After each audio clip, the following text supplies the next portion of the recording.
కొనసాగుతున్న శాకంబరి మహోత్సవాలలో భాగంగా అమ్మవారికి శ్రీ వెంకటేశ్వర సేవా సమితి వారి ఆధ్వర్యంలో భద్రకాళి అమ్మవారికి వివిధ జిల్లాల నుండి సుమారు 2000 మంది భక్తులు వారి ఇంటి నుండి తీసుకొచ్చిన కూరగాయలను వరంగల్ ఓసిటీ మైదానం నుండి భద్రకాళి దేవాలయం వరకు భారీ ర్యాలీ నిర్వహించారు. కూరగాయలను అమ్మవారికి సమర్పించుకున్నారు.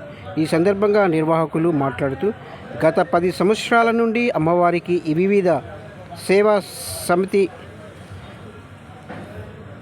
ఈ విధంగా సేవ చేసుకుంటున్నామని, భక్తులంతా స్వయంగా తమ ఇంటి నుండి కూరగాయలను తీసుకొని వచ్చి అమ్మవారికి సమర్పించి శాకంబరి రోజు అమ్మవారిని సేవలో పాల్గొంటున్నారని తెలిపారు. వరంగల్ ఇలవేల్పు దైవమైనటువంటి భద్రకాళి అమ్మవారి ఉత్సవాలు ఘనంగా నిర్వహిస్తున్నారు. ఈ కార్యక్రమంలో ఆ టెంపుల్ ఈవో మాట్లాడుతూ ఈ యొక్క భద్రకాళి దేవాలయం యొక్క విశిష్టతను తెలియజేశారు. అలాగే భక్తులు కూడా ఈ యొక్క శాకంబరి ఉత్సవాల్లో అనేక మంది రావడంతో మేము ఏర్పాట్లు కూడా భక్తులకు ఎలాంటి ఇబ్బందులు జరగకుండా చేశామని శశివారధి తెలియజేశారు.